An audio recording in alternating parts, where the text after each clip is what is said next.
Welcome to tadka with भावना। तो आज हम बनाने वाले हैं मूंग दाल की बर्फ़ी, बहुत ही स्वादिष्ट और कम घी में। और सबसे बड़ी चीज़ तो ये है कि आपको भिगोने का झंझट ही नहीं। इंस्टेंट रेसिपी है ये और आप लोग तुरंत बना सकते हैं, चाहे कोई भी मेहमान एकदम से आ जाए या बच्चों का मन चले। एकदम से बनाने वाली ये बर्फ़ी और इतनी स्वादिष्ट बनती है कि मूंग दाल का हलवा तो आपने सुना ही होगा कि काफ़ी घी लगता है और भिगोने का झंझट होता है, लेकिन इसमें कोई झंझट नहीं है। तो सबसे पहले मैं रेसिपी स्टार्ट करने से पहले बस आप लोगों से इतना ही कहूँगी, अगर रेसिपी पसंद आए लास्ट तक देखिएगा, फिर लाइक एंड सब्सक्राइब ज़रूर कीजिएगा। तो मैं सबसे पहले 1 कप मूंग की दाल लेंगे और इसे एक साफ़ सुथरे कपड़े से पोंछ लेंगे, क्योंकि हमारी जो दाल है ना ही हम इसे भिगो रहे हैं और ना ही धो रहे हैं, तो इसलिए हमें इसे दाल को साफ़ तो करना पड़ेगा। इसलिए हम अच्छे एक साफ़ सुथरे में कपड़े में हम इसे पोंछ लेंगे और फिर हम इसे एक पैन में डालेंगे और इसे हम रोस्ट करेंगे। तो जब तक देखिए, आप लोग देख सकते हैं मैंने रोस्ट किया है और इसका कलर चेंज हो गया है।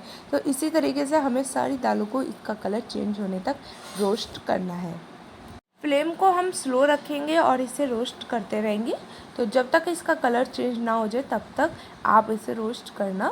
और आप लोगों को पता ही है कि ये दाल जो मूंग दाल की बर्फ़ी होती है, हलवा होता है, काफ़ी घी लगता है, पर इसमें आपको कोई ज़्यादा झंझट है ही नहीं। आप पूरी रेसिपी देखिएगा, आपको बहुत मज़ा आएगा और ये तुरंत बनाने का मन करेगा, इतनी सिंपल और ट्रिक के साथ ये रेसिपी है। तो ये देखिए, अब मैं बादाम ले रही हूँ कुछ, और बादामों को मैंने क्रश कर लिया है। मैंने इसे ड्राई फ्रूट कटर से हमने इसे क्रश किया। आप चाहे तो इसे आप नाइफ़ से कट कर सकते हैं। और ये हमारी दाल बिल्कुल रोस्ट हो चुकी है, तो हम इसे बंद कर देते हैं और इसे थोड़ी देर ठंडा होने देते हैं। तो इसी तरीके से आप लोग भी ठंडा होने दीजिएगा। उसके बाद हम इसे पैन को उतार लेंगे और उतारने के बाद अब इसे कप का मेज़रमेंट आप लोगों को दिखाने के लिए मैं दिखा रही हूँ। और इसे मिक्सर की जार में डाल देंगे और इसे पीस लेते हैं। तो चलिए मैं इसे पीस लेती हूँ। तो देख सकते हैं ये पीस कर पाउडर हो चुका है, बिल्कुल हमारी जो दाल थी वो बिल्कुल पाउडर शेप में आ गई है। इसके बाद हम गैस पर पैन रखेंगे और उसमें डालेंगे थोड़ा सा घी। तो आप लोग अपने हिसाब से घी डालिएगा। तो इसमें जितना मूंग दाल के हलवा में लगता है इतना तो नहीं लगेगा, लेकिन घी तो लगना ही है, क्योंकि बर्फ़ी या कोई भी स्वीट बनाओ, बर्फ़ी बनाओ या हलवा बनाओ, उसमें घी की ज़रूरत होती है और उसी से ज़्यादा स्वाद आता है मिठाइयों में। तो इसलिए थोड़ा सा तो घी लगेगा ही, लेकिन इतना नहीं लगेगा जितना मूंग दाल के हलवे में लगता है। तो इसलिए यार थोड़ा सा तो घी लगेगा ही। उसके बाद हम इसमें अपना जो पाउडर था मूंग दाल का वो डाल देंगे और डालने के बाद हम इसे स्लो फ्लेम पर हम इस तरीके से इसे मिलाकर अच्छे से पकाएंगे जब तक ये पूरा घी में मिल ना जाए। और थोड़ा थोड़ा घी डालेंगे बीच में भी। तो मैं आप लोगों को पूरी रेसिपी दिखा रही हूँ कि मैंने कहाँ कहाँ घी डाला है, कितना घी डाला है, तो आप लोग उस तरीके से डालिएगा। तो ये देखिए, मैंने इसे रोस्ट कर लिया है अच्छे से मिलाकर और ये बिल्कुल घी में मिल गया है। तो इसका कलर भी चेंज हो गया है। तो अब हम फ्लेम को स्लो करेंगे और उसके बाद 1 कप हम दूध डालेंगे। दूध डालने के बाद हम इसे अच्छे तरीके से मिला देंगे और जब तक दूध एब्जॉर्ब ना हो जाए तब तक हम इसे इसी तरीके से लगातार चलाते रहेंगे। तो देखिए, ये मैं बिल्कुल मिक्स कर देती हूँ और इसके जो भी बबल्स बन रहे हैं उसे हम अच्छी तरीके से मैश कर लेंगे और दूध को हम इस तरीके से बिल्कुल एब्जॉर्ब होने तक चलाते रहेंगे। तो ना ही मिल्क पाउडर यूज़ होता है, ना ही खोवा यूज़ होता है। और यकीन मानिए, जब मैंने टेस्ट किया था तो इतनी स्वादिष्ट मिठाई बनकर तैयार थी कि मेरे को पता ही नहीं चल रहा था कि ये मूंग दाल का हलवा है तो या बर्फ़ी है। बिल्कुल इतनी टेस्टी और इतनी स्वादिष्ट बनती है कि बहुत ईज़ी तरीके से बनाकर ट्राई कीजिएगा। अब मैं 1 कप चाशनी डाल देती हूँ। एक्चुअली मैंने ये सूट नहीं किया, क्योंकि आप लोगों को जैसा नॉर्मल चाशनी बनती है उसी तरीके से चाशनी बनानी है। और इसमें थोड़ा सा केसर ज़रूर डाल लेना, जिससे अच्छा स्वाद भी आ जाता है और मतलब कलर चेंज हो जाएगा तो और भी अच्छा लगेगा।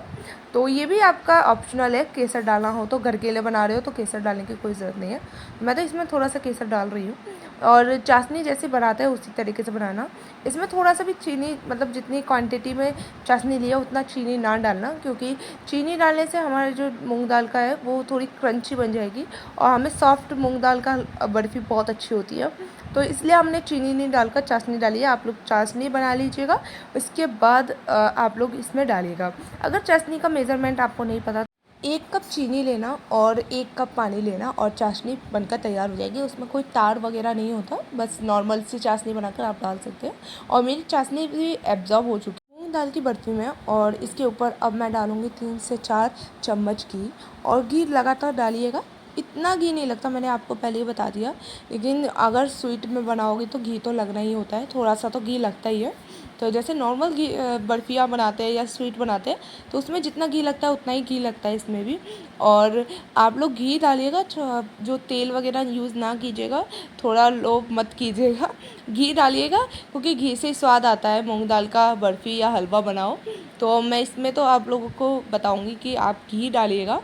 और उसके बाद थोड़ा सा जितना घी डालना चाहे डाल सकते हैं, जितनी आपको ज़्यादा घी की पसंद हो तो आप डाल सकते हैं। अब मैंने इसमें थोड़ा सा चीनी भी डाला है, और मैंने उतनी क्वांटिटी में चीनी नहीं डालने के लिए मना किया था, लेकिन आप ऊपर से चीनी इतनी क्वांटिटी में, मतलब आधा कप चीनी डाल सकते हैं, ऊपर से मैंने डाला है। आपको जितना मीठा पसंद हो उतनी आप चाशनी बनाकर डालिएगा। चीनी डालने के लिए नहीं है, लेकिन मेरी जो मूंग दाल का हलवा है उसमें काफ़ी कम मीठा था, तो इसलिए मैंने इसमें चीनी डाला है ऊपर से।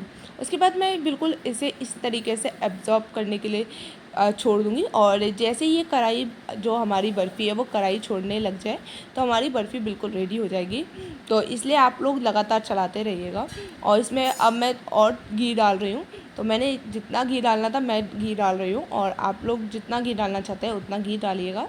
और इसमें मैंने दोबारा 4 चम्मच घी डाल दिया है, और उसके बाद मैं फिर दोबारा इसे इसी तरीके से पकाती रहूँगी। 10 से 15 मिनट तक हम इसे इसी तरीके से पकाएंगे, जब तक ये हमारी कढ़ाई बिल्कुल अच्छे तरीके से छोड़ ना दे मिठाई। तो इस तरीके से चलाते रहेंगे, तब तक आप लाइक एंड सब्सक्राइब कीजिए, अपने दोस्तों से शेयर कीजिए और हमें सपोर्ट कीजिए। और भी ऐसी तरीके से रेसिपी देखने के लिए हमारे चैनल को ज़रूर चेकआउट कीजिएगा। मैंने इसी तरीके से बहुत इंस्टेंट रेसिपी शेयर की है आप लोगों के लिए, तो आप लोग ज़रूर देखिएगा। और तब तक हमारी मूंग दाल की बर्फ़ी बिल्कुल रेडी है, तो हम इसे प्लेट में सर्व कर लेंगे और निकाल कर हम इसे अच्छी तरीके से फैला देंगे। तो हम इसे स्पैचुला से हेल्प से हम इसे इस तरीके से फैला देंगे। तो देखिए मैं बिल्कुल फैला देती हूँ, और बिल्कुल इक्वल करके हम ऊपर से इसे प्रेस कर देंगे।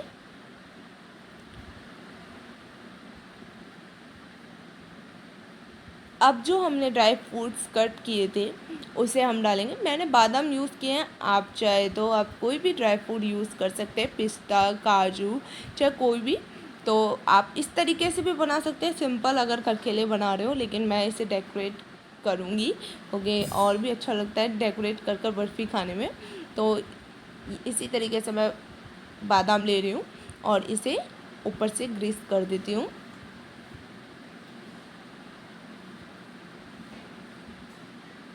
इसी तरीके से सारे बादाम मैंने अच्छे से प्रेस कर दिए हैं फैलाकर, और सब पे बर्फ़ी पे डाल दिया है मैंने, पूरी प्लेट पे डाल दिया है। तो इसी तरीके से आप लोग भी डेकोरेट कर सकते हैं। देखो इससे थोड़ा अच्छा लगता है बर्फ़ी का शेप भी देखने में, और इससे बहुत अच्छा डेकोरेशन, मतलब लगता है कि बर्फ़ी बनी है।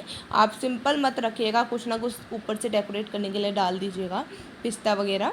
तो इसी तरीके से डालने के बाद में इसे प्रेस करने के बाद अब इसे फ्रिज में रखेंगे, थोड़ा ठंडा होने देंगे। उसके बाद ही हमारी बर्फ़ी बिल्कुल कट कर रेडी होगी, क्योंकि थोड़ा ठंडा होने से बर्फ़ी जो हमारी इजीली कट हो जाती है। अभी तो बहुत गर्म है तो कट नहीं, थोड़ा कुछ और ही बन जाएगा, हलवा ही बन जाएगा, तो इसलिए हम इसे फ्रिज में रख देते हैं। तो आप 5 मिनट तक आप फ्रिज में रखिएगा। और देखिए मैंने फ्रिज में रखने के बाद हमारी बर्फ़ी है वो ईज़िली कट हो रही है। तो हम कोई भी शेप में आप काट सकते हैं, मैं स्क्वायर शेप में काट रही हूँ, तो आप चाहे कोई भी काट सकते हैं, आप काइट में शेप में काट सकते हैं, चाहे जो भी। और इसे कट करने के बाद मैं इसे सर्व कर लूँगी एक प्लेट में। ये देखिए मैंने इसे सर्व कर लिया। तो ईज़िली निकल जाती है और बहुत ही स्वादिष्ट बनती है, यकीन मानिए। मैं बता रही हूँ कि इतनी टेस्टी बर्फ़ी बहुत ही ईज़ी तरीके से, तो एक बार ज़रूर ट्राई कीजिएगा। और रेसिपी पसंद आई हो तो लाइक एंड सब्सक्राइब कीजिएगा। और मैं इसे सर्व करने के बाद अपने कान्हा जी को भोग लगाने जा रही हूँ, तो आप लोग भी भगवान जी को भोग लगाइएगा इतनी अच्छी और स्वादिष्ट मिठाई का। तो ये मेरी रेसिपी बिल्कुल तैयार है। आप लोग ये देखिए, मैं दिखा देती हूँ आप लोगों को। इतनी सॉफ्ट और जूसी बनी है ये मूंग दाल की बर्फ़ी, बहुत टेस्टी बनती है। तो एक बार ज़रूर बनाइएगा। अगर रेसिपी पसंद आई हो तो थैंक्स फॉर वॉचिंग। फिर मिलती हूँ नई रेसिपी के साथ। Tata bye bye.